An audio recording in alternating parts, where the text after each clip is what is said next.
Waouh. Qu'est-ce qu'il fait?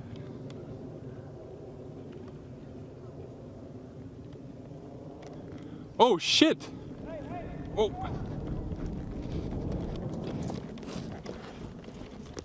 Hey, votre enfant est correct? Ah ouais, mais là, t'as-tu vu ça? Jacob! Oh, ça va?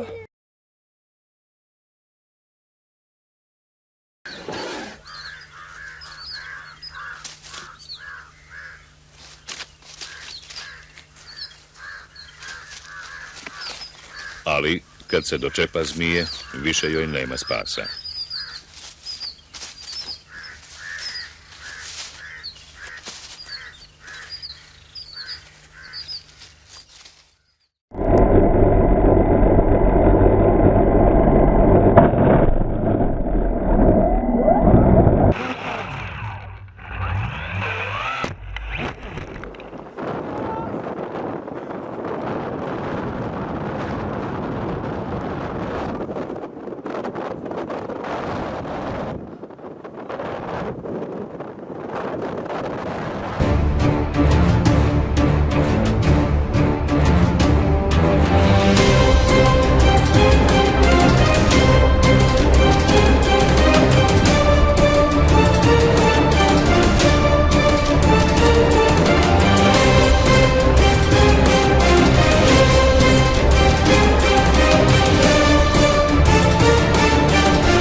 rijetka ptica grabljivica u Šrilanki.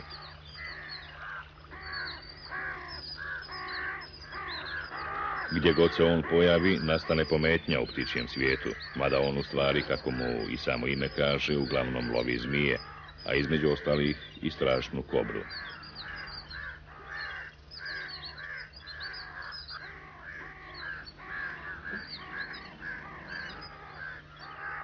Imao sam utisak da ptica oklijeva sa napadom.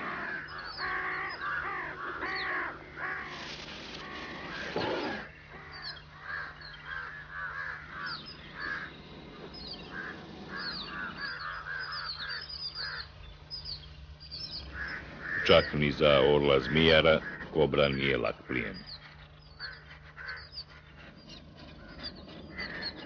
Izgleda da i on instinktivno osjeća da i njemu prijeti velika opasnost od toga. Zmiju smije napasti samo u nekom povoljnom trenutku, da bi izbjegao smrtonosne otrovne zube te naočarke.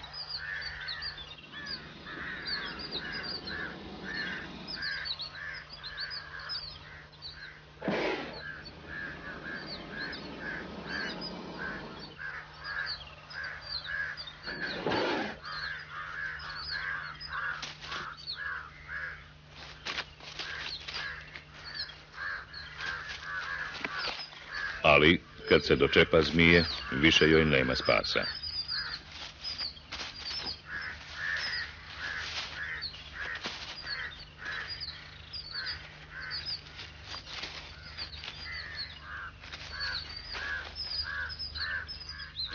Interesantno je posmatrati sa koliko preciznosti ora uklanja kobrine otrovne zube prije nego što počne da je komada.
Schöndeban's got sharp boy in a dead grip.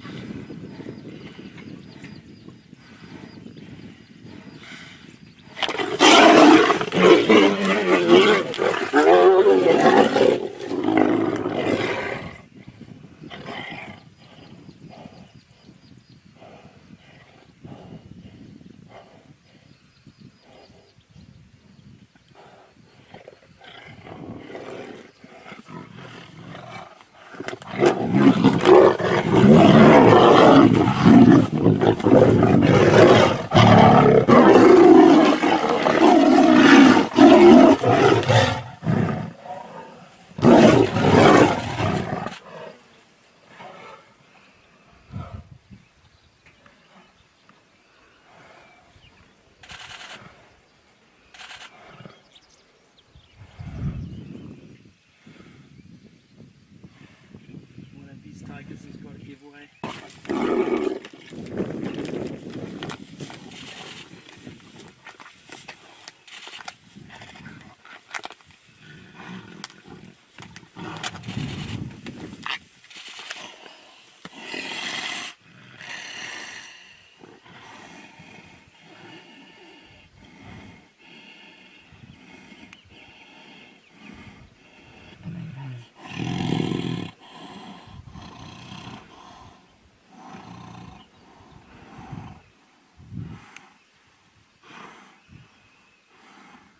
Schöndeban trying to get him by the throat.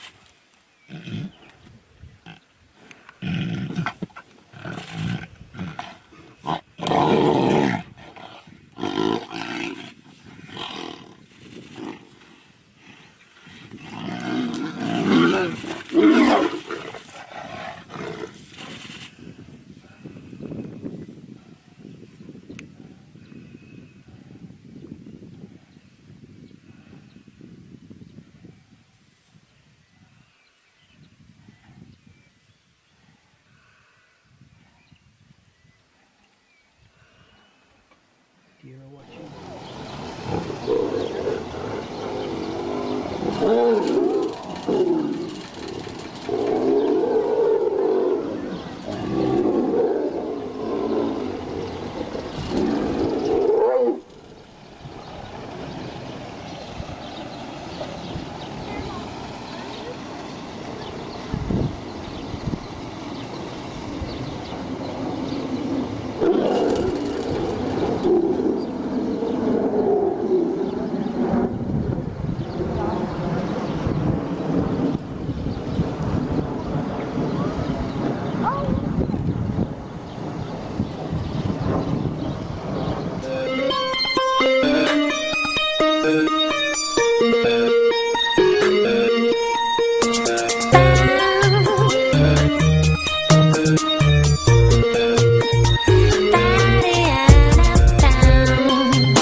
Не мога да участвам в такива неща. Сега всеки ден, всеки час, навсякъде има материал. Пием, бе, пушим 3 в 1. Искам аз и ти в легло. Нека да съм ти седло. Аре, покажи ми бедро. Ти какъв беше, когато нямаше нищо? Нормален софийски дришлю. А още пушиш ли кошче? Питай ме някое друго въпросче. А че нямаш една стотинка, верно ли? Притежавам десетки левове. Кяри ме колко бритни. Ако не верваш, ела ме ритни. Мацки с цайси, пестин марки. Мацки с джанти, 19-ки. Скри се, идва гост. 30 евро in the nose. Бих пинал един секс on the beach. Отих малко надоле до Петрич. Примоция в УНСС. 3 спита за 200 марки, едно прасе. Преса и партия жълта. Та плюрална гълта. 3 в 1. Гюбеци всеки ден. Рапачи, традеци, джентълмен. Гледаш ме, гледай как го правя, не остава дей, джентълмен.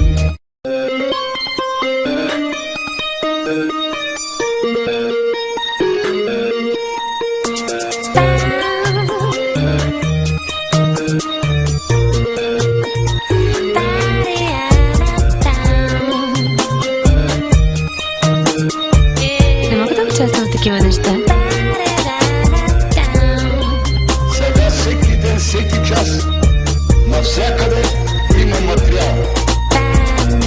ден пушим 3 в 1. Искам аз и ти в легло.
Кабана зарезал.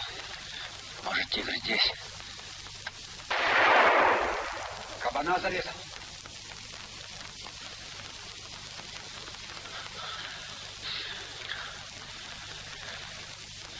А тушу не тронул. Нас испугался. Только что был здесь. Догоняем. Теперь гнать и гнать.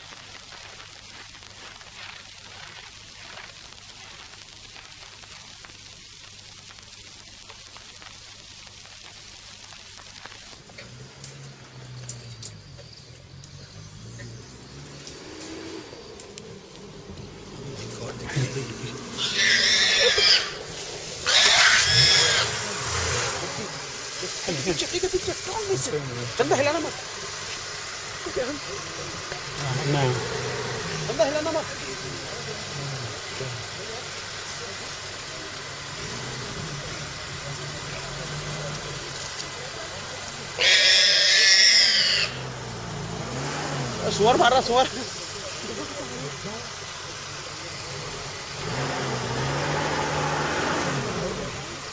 गाड़ी को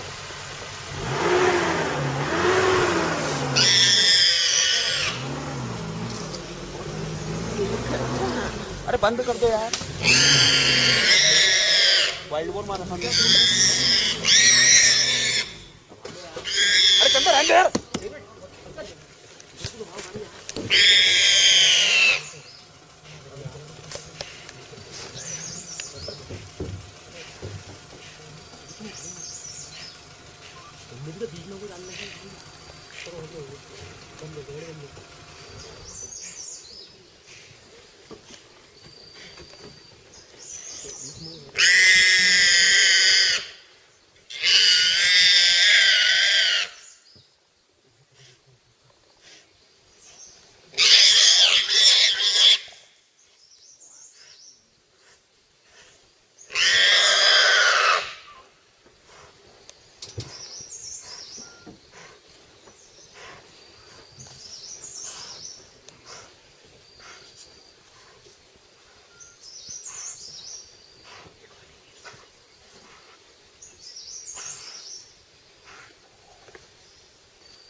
Same thing, but inside in the tree.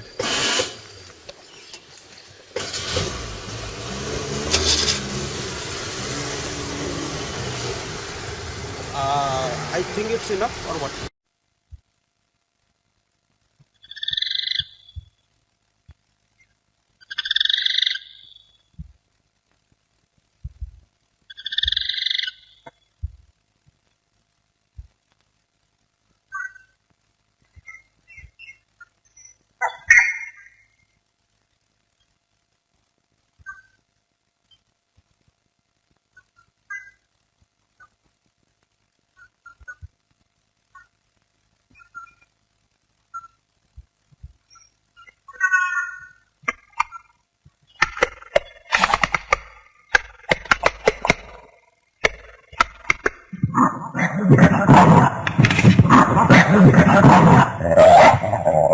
Ha sido el Báquiro quien ha vencido, mordiendo profundamente al joven tigre en el cuello. El macho dominante corre a la selva después de su victoria, y el tigre seguramente no olvidará la lección. Es posible que hasta años más tarde, cuando sea un animal tremendamente vigoroso, no se atreva a volver a enfrentarse con el terrible pécari de la selva sudamericana.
Weaponry has been around long before ours.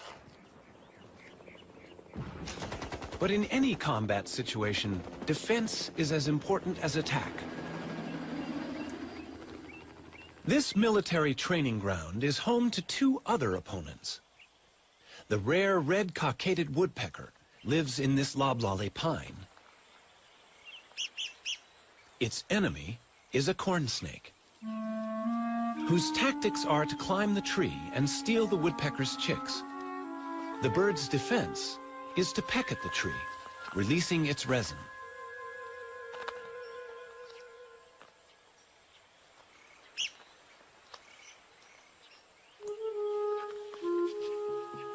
But how can resin repel this relentless invader?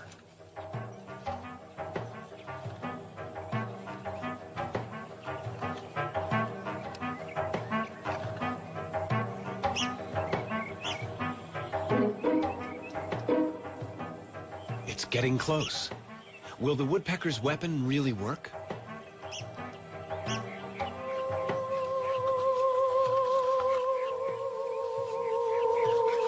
The resin goes into action. Seeping between the scales, it irritates the snake's skin.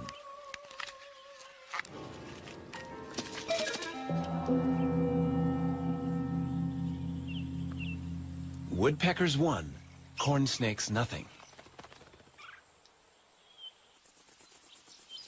Australia, home to the most venomous snakes in the world.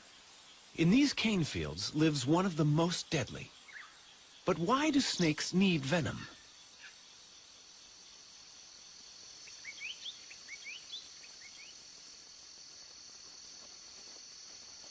This inland taipan is hunting rats. The cane fields are alive with them. But they are dangerous prey. Rats can bite back.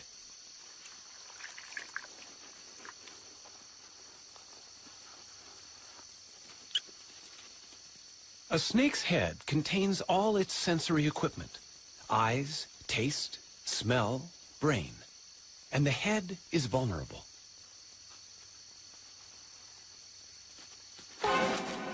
It bites and retreats immediately. The head is undamaged, and the venom is doing its work. The rat is now paralyzed. The snake can safely approach its prey. Venom gives the snake two huge advantages. It not only kills the prey, but by the time the snake begins to swallow the rat, the venom has already begun to digest it, breaking down cells in the body. The venom in a baby snake can be even more powerful than the adults. This young cantle viper is luring prey with its worm-like tail.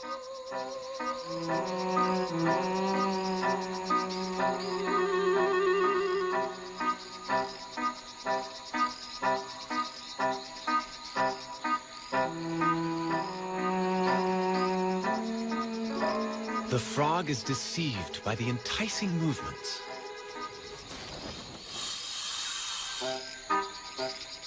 Unaware of its lucky escape, the frog remains convinced there is a worm there. Amazingly, the frog seems unable to see the snake.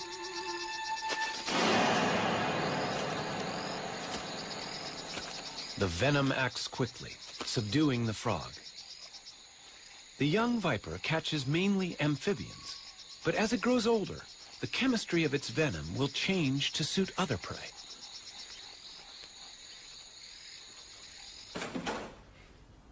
Donald Stridham works with South African snakes to understand how venoms affect the bodies of prey animals and how the venom is delivered during a bite.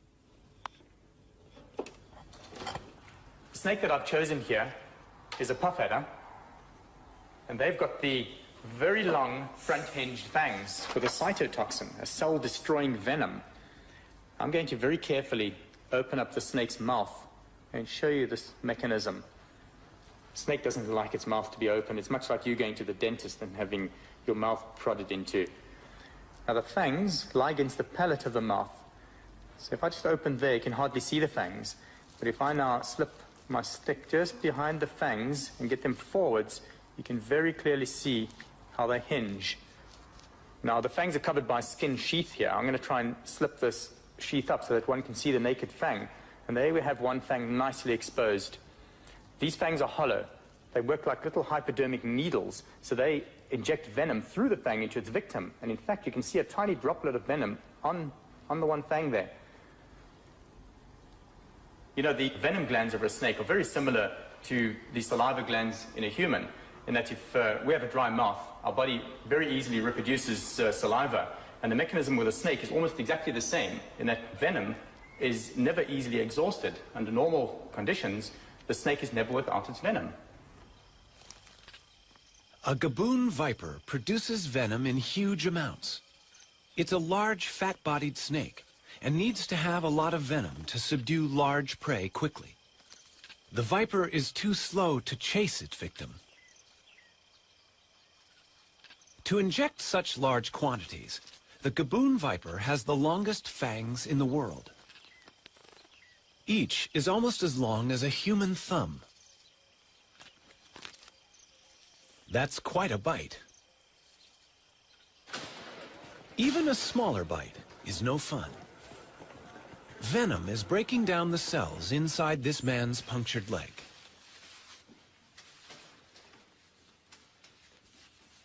He's not feeling too bad now, but measurements show his leg is swelling fast, a sign that the snake injected a potentially fatal hit of venom.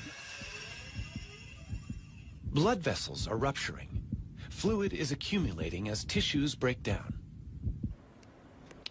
Only the correct antivenom can stop the process before vital organs are damaged. Antivenom is a specially prepared fluid, a serum containing antibodies, proteins that will neutralize the venom in the snakebite. The patient has survived the night, but the tissue damage continues for a while. There is still venom present. Although snakes are not trying to kill us, it's worth knowing how some of them bite.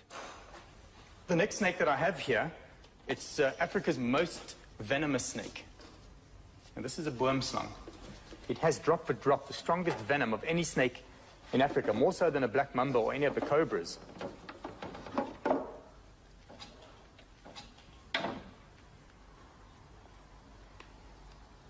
Most people think that a black-fanged snake can't bite onto a large part of your body. Most people think that the boomslang can only latch onto your earlobe or small finger. Whereas you can see here, this is not true, in that the whole head of the snake is divided in half by its mouth. And they can open that mouth up to about 120 degrees. And with the mouth that wide open, they could very easily bite you on the flat of your hand or the top of your leg, wherever it pleases. If you were bitten by this snake, you would literally bleed to death. So what's going to happen to you is that you're going to bleed into your heart, into your stomach, into your bowels. You're going to be urinating blood, defecating blood, and it's really a horrific way to die. This poor frog is about to be the victim of a vine snake in Central America. This snake is also back-fanged, just like the boomslang. Fortunately for small prey, death comes quickly.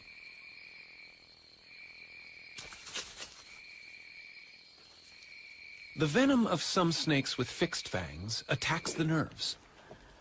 Now, the front fixed fang snake that I've chosen is a snouted cobra here. These fangs are much smaller than the front hinged fangs of an adder. Those fangs don't have to fold backwards. You see, they remain erect in the mouth. So the snake merely has to snarl its mouth and so inject its venom. And sometimes a mere scratch is enough to kill you.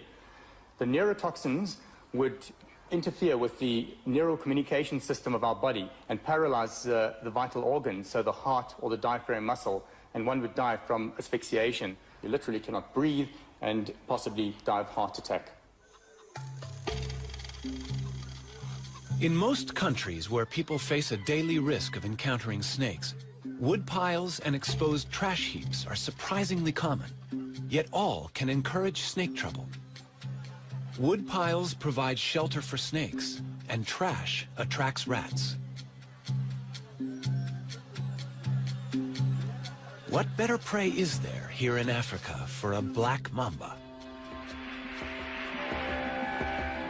6 feet of powerful hunter, it haunts the outbuildings and can strike like lightning with a quick-working venom.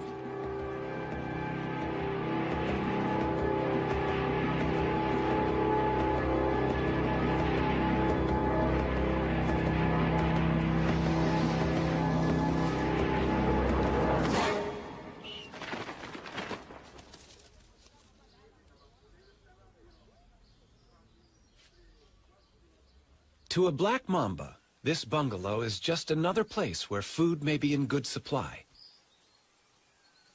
Inside, Tony Morgan confronted an uninvited guest, and it bit him. This is a typical corner that snakes like to hide in, and it was a similar corner like this near my front door on the farm that I found a mamba all curled up here with my fishing rods and various things like that. And as I don't kill anything, particularly snakes, I grabbed this particular implement, and I thought that I hooked him out, and I thought that I'd pinned him down. Unfortunately, he was able to stretch quite a bit, and he got me just below the knee with one fang. I then lasted exactly 30 minutes. Anne, my wife, got me down to Donald's place very quick, and then he took over and drove me down to the hospital, where we were fortunate in finding a doctor on duty. And 30 minutes after the bite, I said to him, I cannot exhale anymore. And he said at the same time, which I didn't hear, his heart has stopped as well. So in effect, I was dead at that time.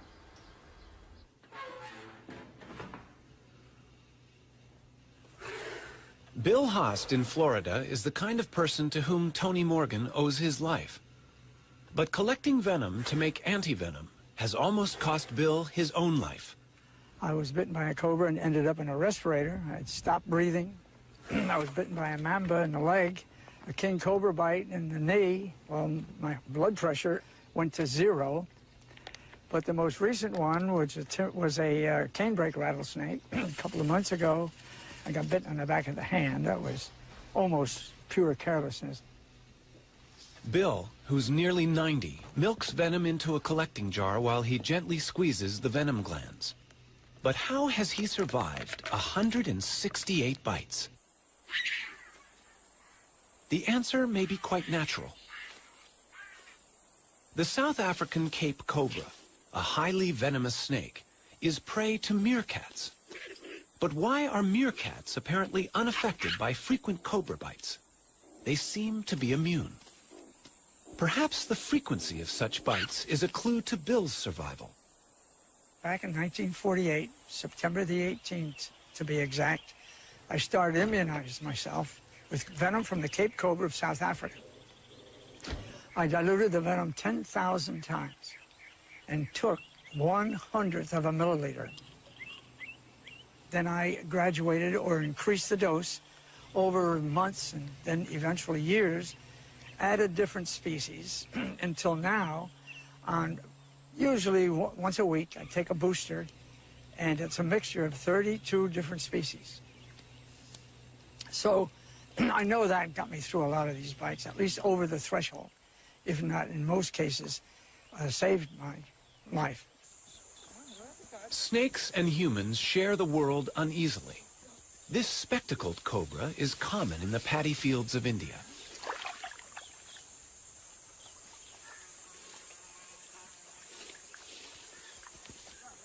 Every year, more than 10,000 people are killed here by snakebite.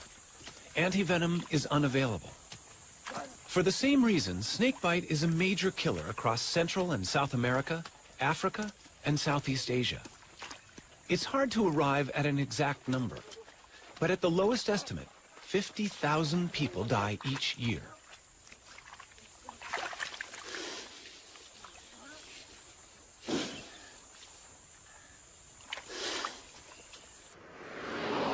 In South Africa, Donald Strydom is answering an emergency call. In this part of South Africa, we have a lot of venomous snakes. People are active in the field here. They often come across snakes, they find them in their houses, and that's when we are called out.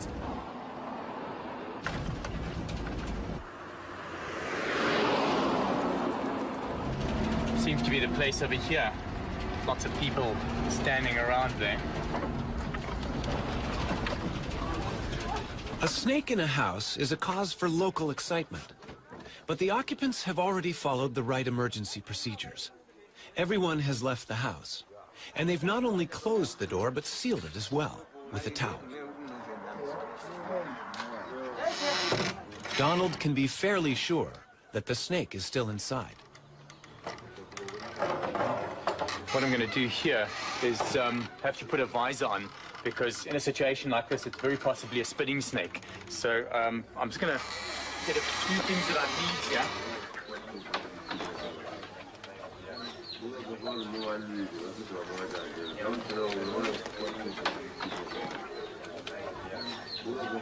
Yeah, there's really a lot of hiding places here. The snake could be anywhere. This is really, yeah, it's a bit dark in here as well, so one's going to be really careful. But just take care where you walk over there. You take it easy. There are places around here where it could easily just spring out on you. So if you guys just stay back a bit there. I'm going to have a look in these dark areas. I need to stay in the open area of the floor, because I suspect it to be behind things around like this here. Oh, that's clear.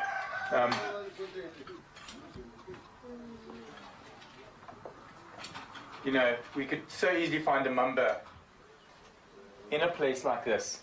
And these things are like coiled springs. I mean, once it feels that it's not hidden anymore, it could just come flying out.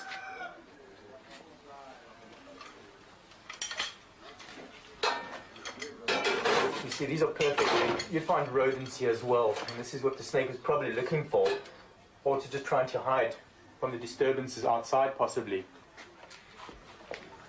You know, this whole area is really, really good. Look at these mats under here. No, nothing there. You know, I don't know, sometimes they even find an escape. They could actually maybe even get out from where the door was plugged out there. It could have pushed past there. But I think we just maybe should carry on looking. You know, it could also have climbed. I mean, these walls are pretty rough up here. I could take a look somewhere up here.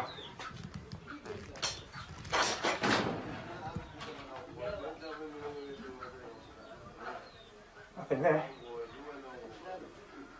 Well, whoops, there's something up there. There's something in the corner over there. Yeah. Okay, without a doubt, that's a mamba. It's a black mamba. There's a piece of coil just around between the roof and the wall there. We know that mambas are very, very poisonous. I mean, if this bites us, we're quite far from a hospital now, so we've got to be really, really careful. And if you can just stay in the furthest corner away from me there, just out of my way, I'm going to bring it down and just get it straight past you outside, and then deal with it, get it into the bag.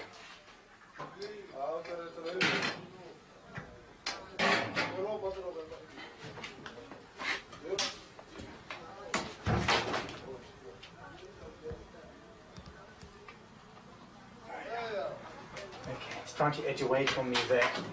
It heads out again.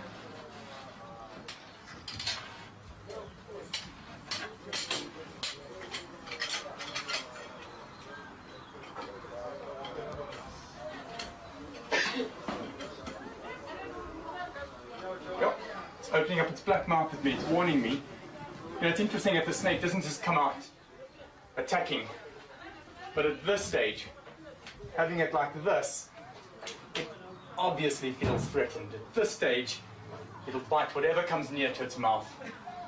And it's a big snake, bigger than I thought. It's a long animal. Just watch it behind me there. Please don't just come any closer than that.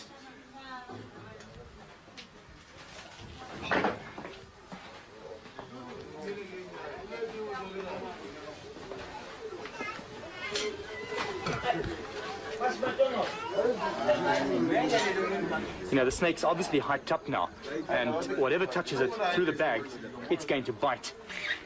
And you can see through the bag here. I'm going to just pin it down to the side, make sure that it's safe in one area, and then I'm going to release the head. Just take care that don't come too close. Now, you just touch that bag and this thing bites. I'm going to find a safe place to release it. Let's get it in there. And I think I should go and reassure the lady here that her house is clear of snakes and that it's safe to go back in again.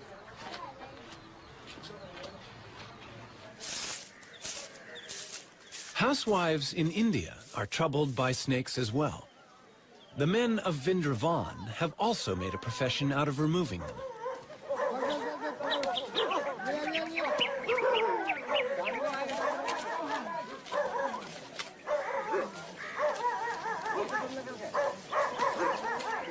He's not going to let this cobra go free. For hundreds of years, this has been a village of snake charmers.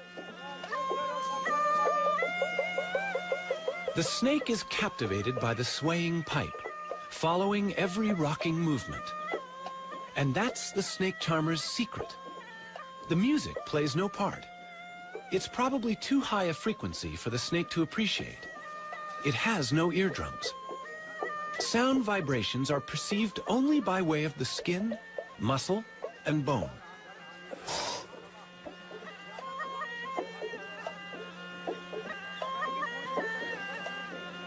Bites are a routine hazard for charmers, but they have a special snake stone, which they believe can magically draw venom from the wound.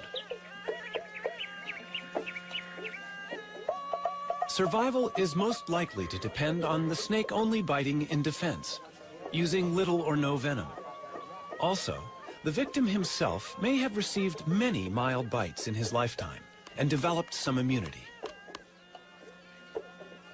But the piece of soapstone is the treatment they believe in.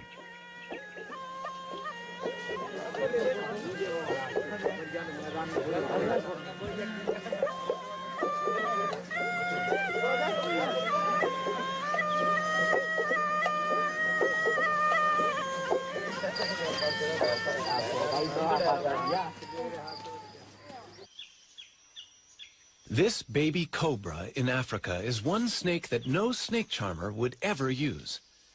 It threatens the civet cat by standing tall and looking big. But it has another weapon. This is a spitting cobra, and it sprays venom, which irritates the eyes of the attacker.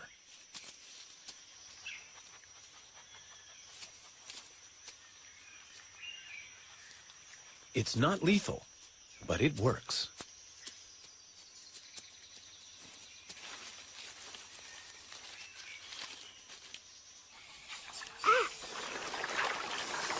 South America, the Llanos of Venezuela, the wetland home of the largest snake in the world,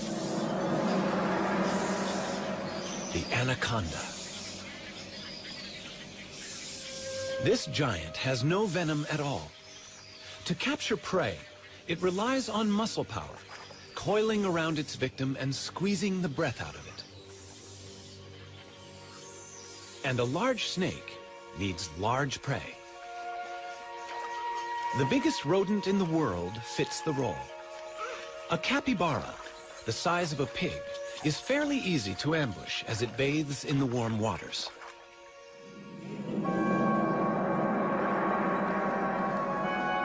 The snake must have teeth strong enough to hold on to such lively prey, and be ready to loop its body tightly around the capybara to avoid being bitten or scratched.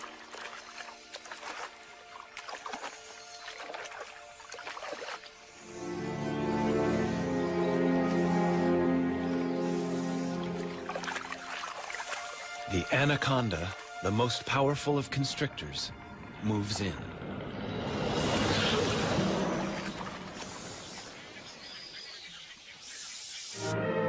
Look out, Jimmy. Hold that head, hold it. Mike hears Jimmy's cries for help.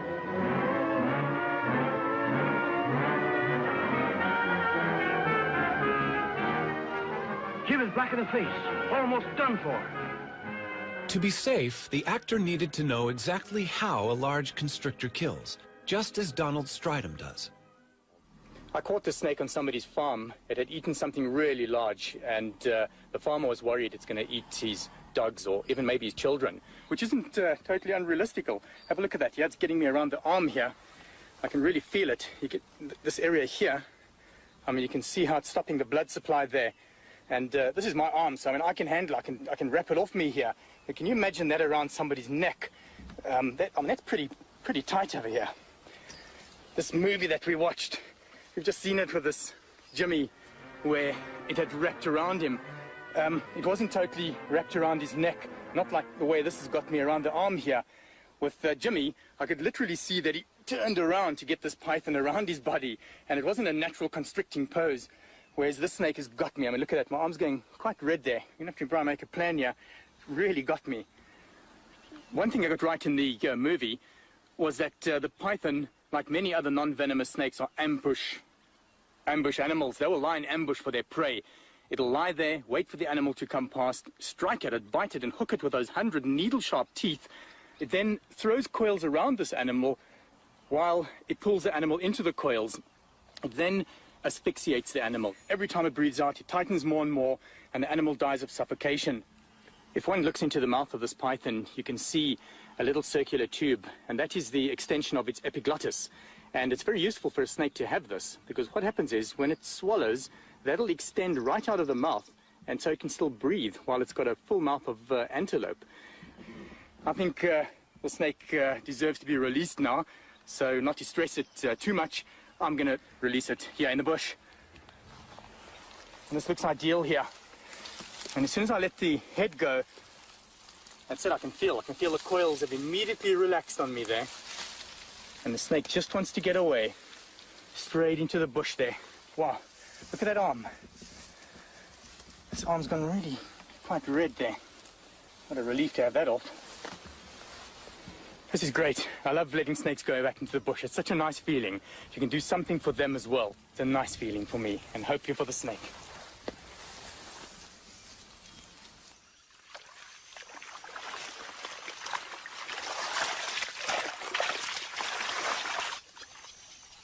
Back in anaconda country, there's someone who's trying to do good things for them as well.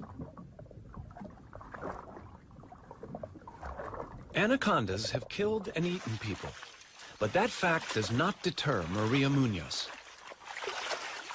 At the ranch of El Cedral, the petite Maria is on the track of her favorite animal.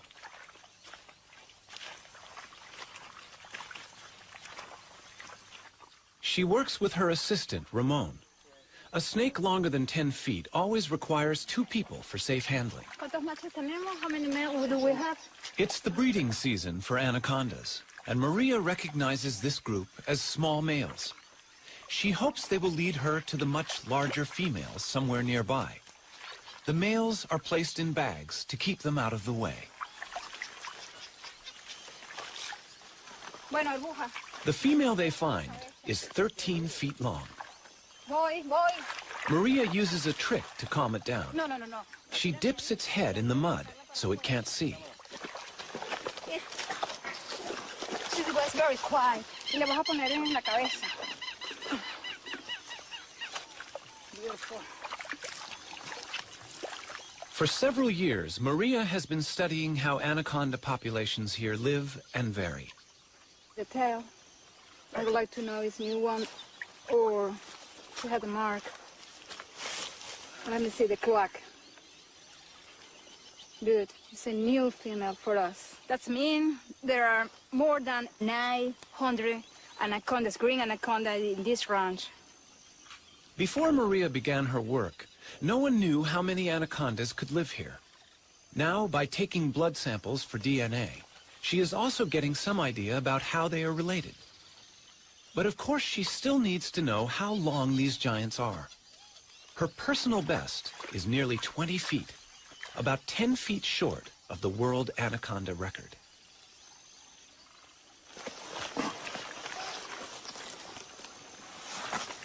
Ya. No se sale. These are the heaviest snakes in the world. But this one is a little lighter than the 485-pound monster in the record books. 44.45 kilograms. Some snakes, like this South African tiger snake, not only constrict their prey, but are also venomous. I've got the tiger snake's favorite prey. It is a striped skink. Now I'm going to bring it in closer, and you're going to notice that the tiger snake will bite and poison its prey, also wrap around it to constrict and kill. Now this is of course a dead skink, so I'm going to move it around so that the snake thinks that it's alive.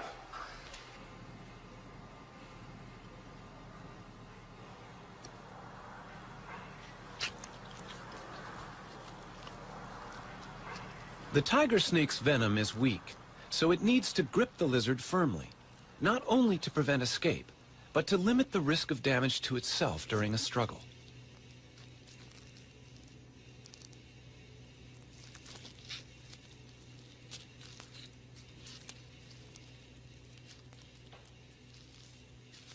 Even more remarkable is an African egg-eating snake's ability to get its mouth around an egg. All snakes can eat meals bigger than their heads. They simply open very wide, and then ligaments allow the lower jaw to expand. Still, the egg cannot be crushed until it reaches special bones in the spine, which can pierce the shell.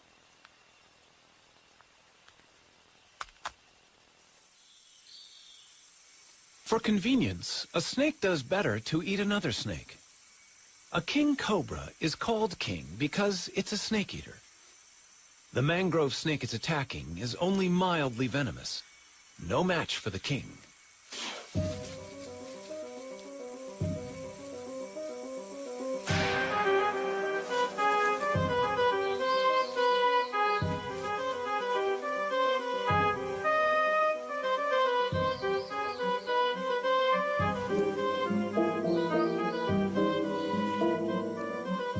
It's not easy for the king to judge exactly how long this meal is. But since the king is the largest venomous snake in the world, chances are the victim's tail will be reached easily. It's good to be the king.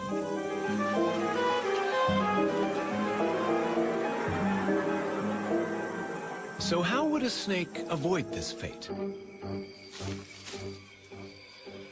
One way would be to play dead. This eastern hog-nosed snake is giving his best performance. Its play acting must convince a threatening indigo snake.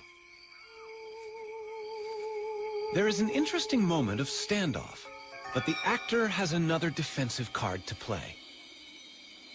A gland in its tail emits a smell of death to go with the gaping mouth.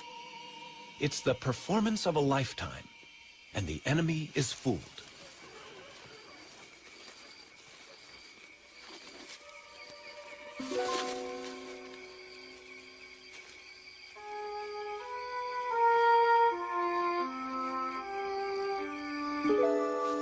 A snake that looks dangerous can keep predators away. Red next to yellow will kill a fella is a useful rhyme about a coral snake. It is venomous. Red next to black is a friend of Jack is true for a milk snake. It mimics warning colors and only pretends to be dangerous.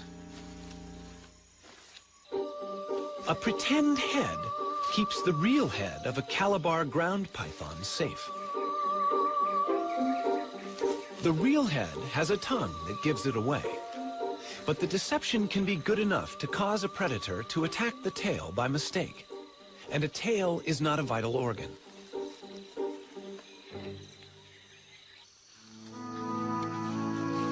Often the brilliant colors and patterns of a snake's skin are not a warning but a subtle camouflage, matching its surroundings. And to us, it can look beautiful.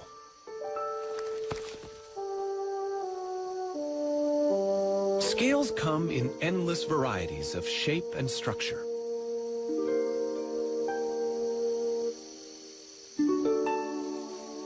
In the wild, snakes are not easily seen, a useful quality which suits these masters of ambush perfectly.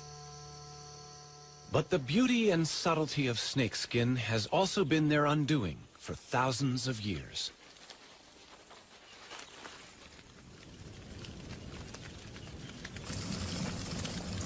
Fire is traditionally used by hunters in Cameroon to expose the hiding places of aggressive rock pythons.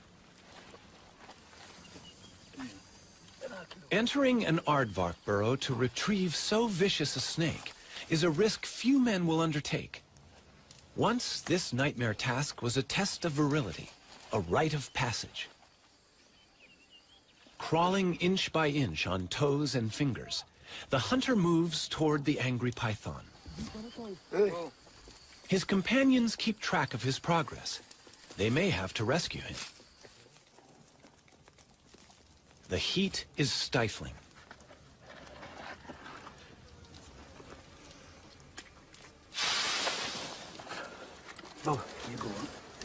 The hunter must squirm back through dust and biting ants, dragging 100 pounds of python.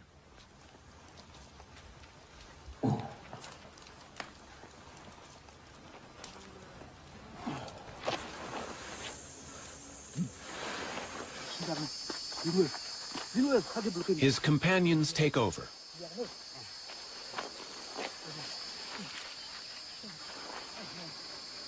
These are the last of the python hunters left in Cameroon. Firearms have made it easier to kill other animals for food and skins. But the meat on this snake in former times would have been essential, and its skin a profitable result from such horrific effort.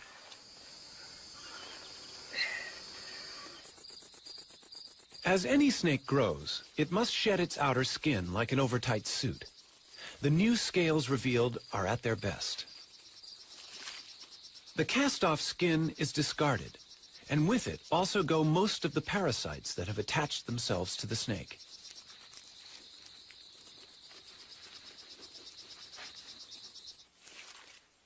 The regular shedding of dead skin has special significance for rattlesnakes.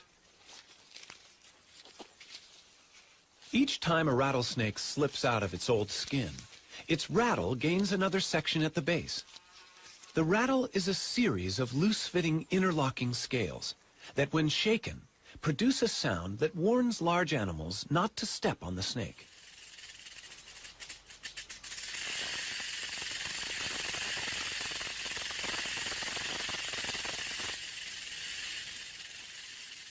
Although only a warning, the rattle has been the snake's downfall. Their noise makes them easy to locate, and as a result, tens of thousands are killed every year. I hate rattlesnakes. J.P. Jones sees rattlesnakes only as potential killers of people and livestock. He's hunted them since he was a boy. But recently, he's finding it harder to find them. He simply can't hear them, even with the listening apparatus he designed himself. There are rattlers around, but many are becoming quieter. Ruthless hunting is exterminating the loudest, and a greater proportion of snakes with weak rattles are living and breeding. Not having a loud warning, of course, makes a snake even more dangerous. But J.P. is undaunted, and his roundup goes on, presumably until only silent rattlesnakes survive in his part of Alabama.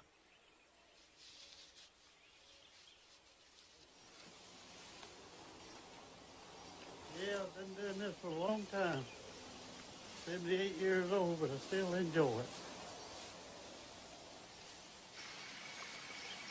it. Getting rid of snakes anywhere is never the good idea it might seem. Farmers in Vietnam didn't value the many snakes that once lived in the paddy fields until they vanished. The snakes were trapped for food, and the rice crop was attacked by rats.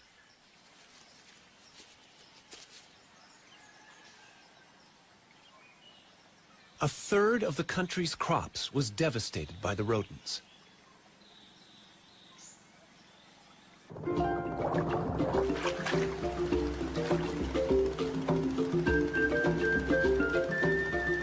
Only the return of natural predators, such as pythons, could save the farmers' livelihoods.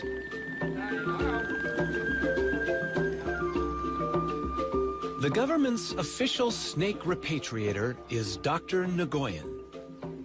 He's bringing snakes to the village where he was born. And he knows how important it is that children, as well as the farmers, realize how essential these harmless snakes are to their future.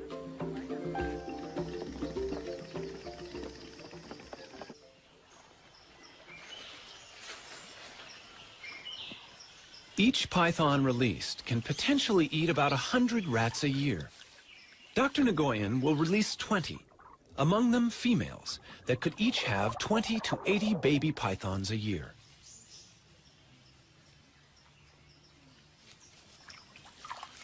In the battle against rats, each snake in a paddy field is worth far more than those that are sold to be eaten.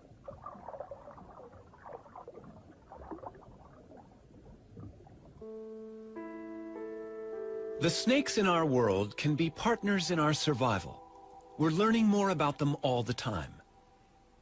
But there's always a new twist. Well, sometimes when the snakes shed, it's not a complete shed, and we have to help it. And in this case, the top scale wasn't quite off, and I think I can get it. Now he's all done. A snake with two heads. Something went wrong in the egg. Such creatures are not uncommon. Only one head can feed, but this ring-necked snake will survive happily. It's very interesting how attached people get or not get to their reptilian pets. Most people think that how can you get attached to a snake or a lizard as compared to a fluffy kitten or a cat or dog?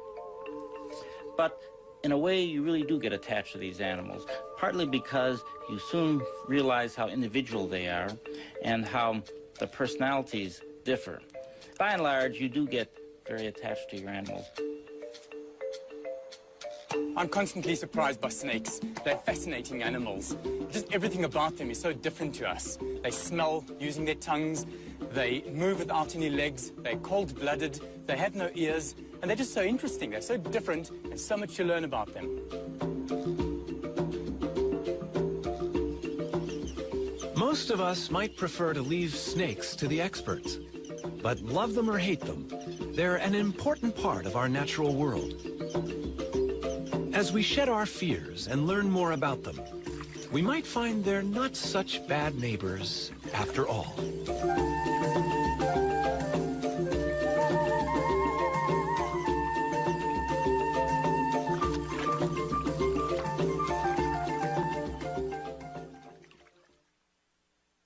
To learn more about what you've seen on this nature program, visit PBS online at pbs.org or America Online keyword PBS.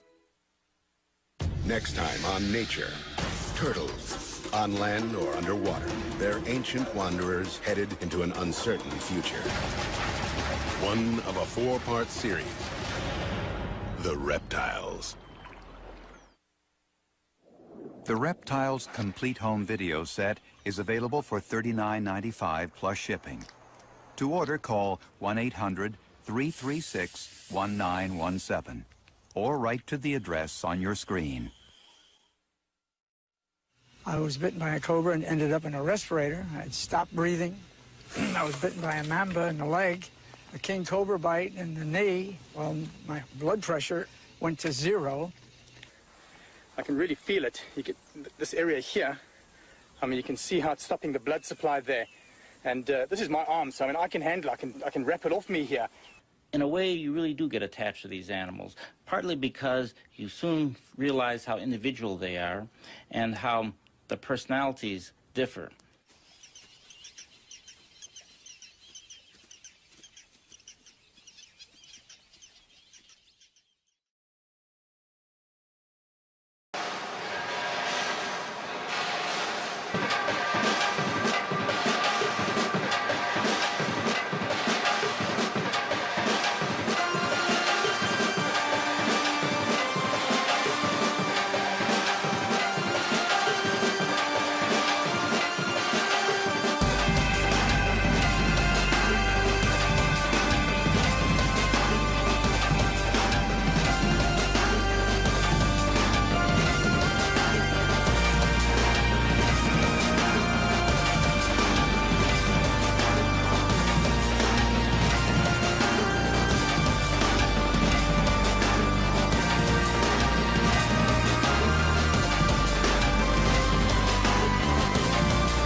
Like a wrestler, the snake uses its longer body for leverage to try to break the hold, but the mongoose won't let go.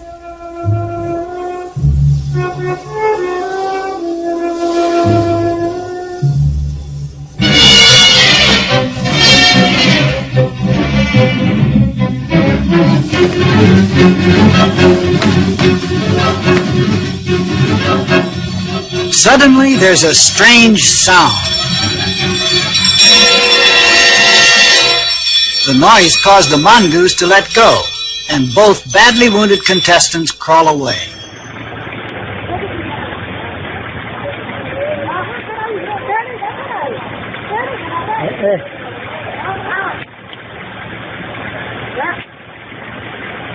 लड़ाई लग रही है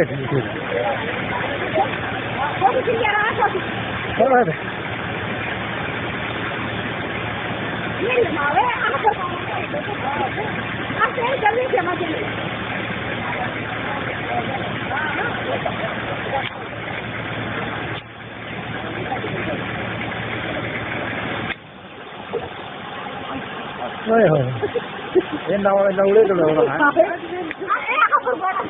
ना ये छटना ये छटनी छटना नहीं है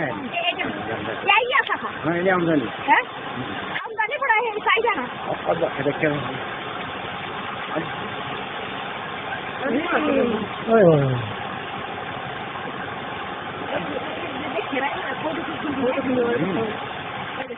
फोटो नहीं तो ना चल रहा है एवे ने सुल्तान देना इसे मारना है और ले लो लौड़ा कमजोर बा नहीं मारा ना का देखा खाली यार पूछिया नेवरो सार वैसे बा लांड आए पीछे हटत बा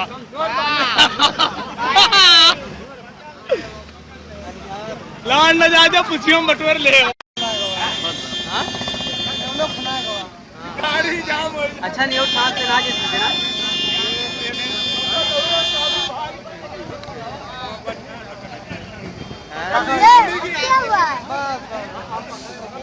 एकदम खुना ही है नौरा हलुक पाचा नौरा हलुक पड़वा था ये वही बच्चा हुए हां हुए हां दोनों सबको इतना दिखा दो इतने बाद हां भाई नहीं सर बोल रहा है मगर तीनों दबा देखा हो मार दे है खुना ये पूरा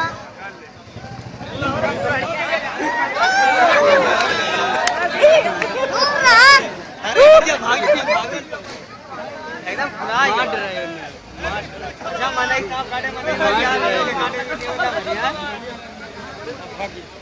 बढ़िया से बात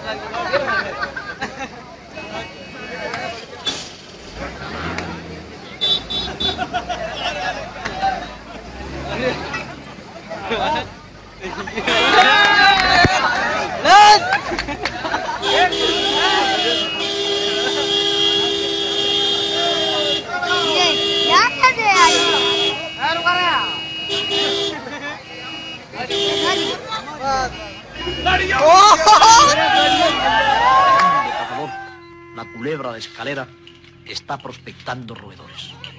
El olfato infalible la lleva a la madriguera de los turones. Y la hembra, dotada de olfato y de oído finísimo, detecta su llegada.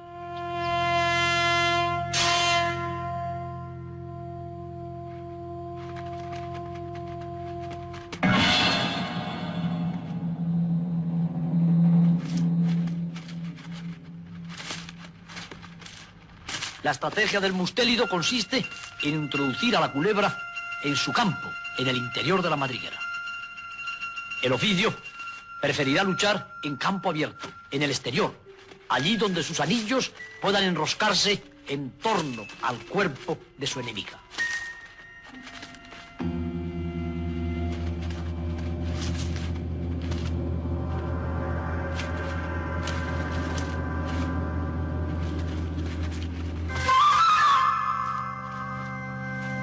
El único punto vulnerable de la vigorosa culebra de escalera es el cráneo.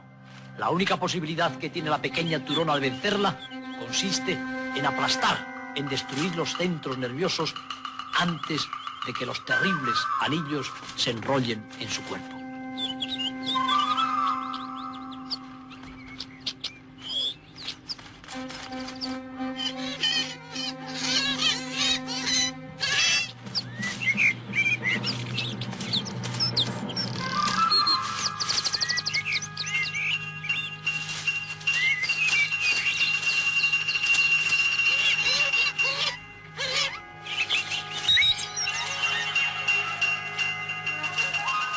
Si la Turona consigue introducir en la estrecha madriguera a la serpiente, es posible que termine por darle muerte.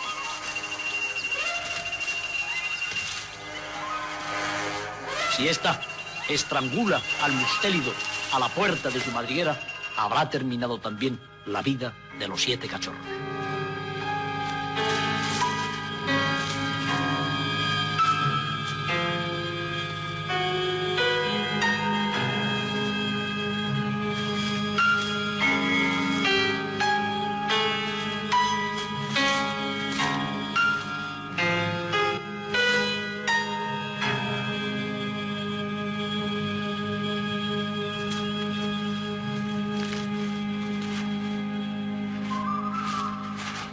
Parece que la Turona está consiguiendo su objetivo, pero aún le queda vitalidad y vigor a la serpiente como para ponerla seriamente en peligro de muerte.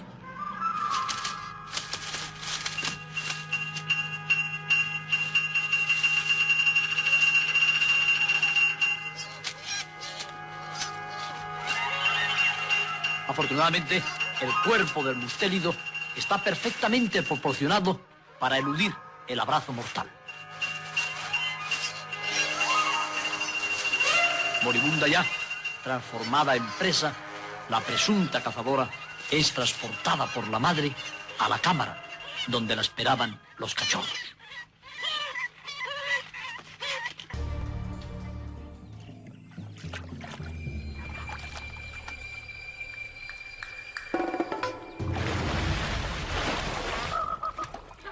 But muggers are more likely to prey on the deer that feed in the lakes, and Muchly knows that crocs can provide a free meal if you know what to look for.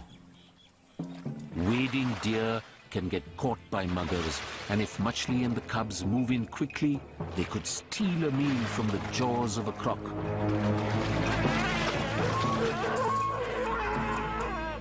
This means wading through dangerous waters. I wouldn't dip my toes in these crocodile-infested waters, even if there was a feast on the other side.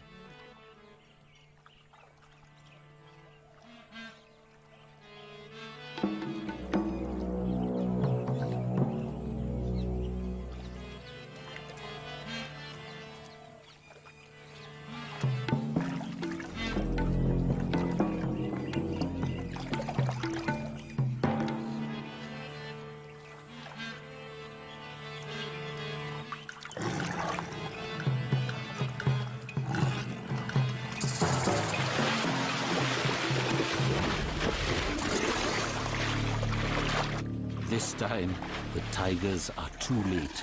The crocs have already dragged the sambar into deep water. It's a dangerous game trying to steal from the muggers. But Broken Tail wants to give it one more try.